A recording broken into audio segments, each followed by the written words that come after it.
नमस्कार मेरे प्यारे दोस्तों, आप सभी का स्वागत है।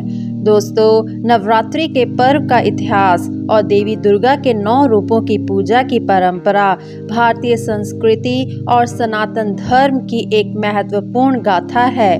नवरात्रि का महापर्व शक्ति, भक्ति और संघर्ष का प्रतीक माना जाता है। हर वर्ष शारदीय नवरात्रि में मां दुर्गा के 9 रूपों की पूजा की जाती है। लेकिन क्या आपने कभी सोचा है कि इस महापर्व की शुरुआत कैसे हुई? देवी दुर्गा के 9 रूपों की पूजा के पीछे की कहानियों का क्या महत्व है? आइए इस अद्भुत यात्रा पर चलते हैं और जानते हैं कैसे इस पर्व की नींव रखी गई और कैसे देवी दुर्गा ने महिषासुर जैसे शक्तिशाली असुर का अंत किया। दोस्तों, महिषासुर एक शक्तिशाली असुर था जिसका जन्म असुर राजा रंभ और एक जल में रहने वाली भैंस के प्रेम से हुआ था। इस कारण महिषासुर को यह शक्ति प्राप्त थी कि वह जब चाहे भैंस का रूप धारण कर सकता था और जब चाहे मानव रूप में आ सकता था। महिषासुर महान भक्त था और उसने ब्रह्मा जी की कठोर तपस्या कर उन्हें प्रसन्न किया। ब्रह्मा जी ने उसे वरदान दिया कि कोई भी देवता या दानव उसे मार नहीं सकता। यह वरदान प्राप्त करने के बाद महिषासुर ने अत्याचार फैलाना शुरू कर दिया। उसने स्वर्ग पर आक्रमण किया और इंद्रदेव को पराजित कर स्वर्ग पर कब्जा कर लिया। सभी देवताओं को स्वर्ग से निकाल दिया और पृथ्वी पर भी अपना अंतक फैलाना शुरू कर दिया। परेशान होकर देवताओं ने त्रिमूर्ति ब्रह्मा, विष्णु और महेश के पास सहायता के लिए गुहार लगाई, लेकिन कोई भी उसे हरा नहीं सका। महिषासुर के अंतक से सभी देवताएं बहुत परेशान हो गए। देवताओं ने एक विशेष शक्ति का आह्वान किया। भगवान ब्रह्मा, विष्णु और महेश के शरीर से एक तेजमय शक्ति प्रकट हुई।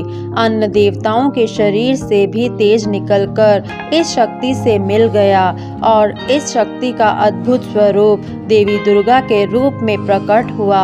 वह शक्ति अत्यंत विशाल और तेज से भरी हुई थी। उसकी ज्वाला 10 दिशाओं में व्याप्त थी। देवताओं ने देवी दुर्गा को अपने अपने दिव्य अस्त्र प्रदान किए। भगवान शिव ने त्रिशूल दिया, भगवान विष्णु जी ने सुदर्शन चक्र दिया, इंद्र ने वज्र और ऐरावत हाथी से उतारकर घंटा अर्पित किया, सूर्य देव ने अपनी किरणों से तलवार और ढाल दी और अन्य देवताओं ने भी अनेक प्रकार के शस्त्र प्रदान किए।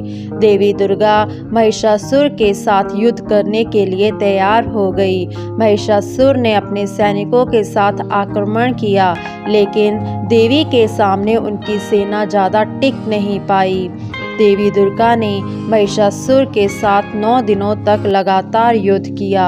महिषासुर ने विभिन्न रूप धारण कर युद्ध किया, लेकिन देवी दुर्गा ने हर रूप में उसका सामना किया। 10वें दिन देवी दुर्गा ने भगवान शिव के त्रिशूल से महिषासुर का वध कर दिया और इस प्रकार वह महिषासुर मर्दानी कहलाई। यह दिन विजयदशमी के रूप में भी मनाया जाता है। दोस्तों, नवरात्रि की एक अन्य प्रचलित कथा के अनुसार शारदीय नवरात्रि की शुरुआत भगवान राम ने की थी। जब श्री राम ने रावण से युद्ध करने के लिए लंका पर आक्रमण करने की योजना बनाई तो उन्होंने देवी दुर्गा के 9 रूपों की पूजा की।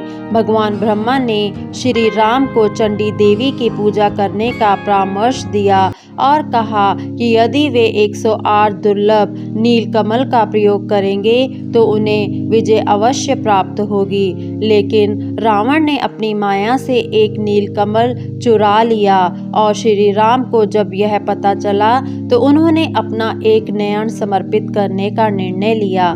जैसे ही उन्होंने अपनी आंख निकालने के लिए तलवार उठाई, देवी चंडी प्रकट हुई और उन्होंने आशीर्वाद दिया कि वे रावण पर विजय प्राप्त करेंगे। इसी समय हनुमान जी ने ब्राह्मण बालक का रूप धारण कर रावण की चंडी पूजा में शामिल हो गए और मंत्रों में बदलाव कर दिया, जिससे रावण की पूजा निष्फल हो गई। परिणाम स्वरूप रावण की शक्तियां कमजोर पड़ गई और श्री राम ने रावण का वध कर लंका पर विजय प्राप्त की। नवरात्रि सिर्फ एक धार्मिक पर्व नहीं है, यह हमारी संस्कृति, शक्ति और संघर्ष का प्रतीक है। इस पर्व के दौरान हमें आत्मनिरीक्षण करने और अपने जीवन को सुधारने का अवसर मिलता है। यह पर्व हमें एकता, शक्ति और सकारात्मकता का संदेश देता है। देवी दुर्गा के 9 रूप हमें यह सिखाते हैं कि जीवन में संघर्ष अवश्य भावी है, लेकिन आत्मशक्ति और भक्ति के माध्यम से हर चुनौती का सामना किया जा सकता है। दोस्तों, नवरात्रि के 9 दिनों के दौरान देवी दुर्गा के 9 रूपों शैलपुत्री, ब्रह्मचारिणी, चंद्रघंटा, कुष्मांडा, स्कंद माता, कात्यायनी, कालरात्रि, महागौरी और सिद्धिदात्री की पूजा की जाती है। प्रत्येक रूप का अपना विशेष महत्व है और यह हमें जीवन की विभिन्न चुनौतियों से लड़ने की प्रेरणा देता है। तो दोस्तों, यह थी नवरात्रि के महापर्व की कहानी और देवी दुर्गा की महिमा। इस नवरात्रि हम सब अपने जीवन में माँ दुर्गा की शक्तियों को समाहित करें और अपने अंदर की नकारात्मकता ऊर्जा को दूर करके सकारात्मक ऊर्जा और एकता का संचार करें। अगर आपको यह वीडियो प्रेरणादायक लगी तो कृपया हमें बताएं और हमारे चैनल को सब्सक्राइब करें ताकि आप हमारे नए वीडियो को मिस ना करें। जय माता दी।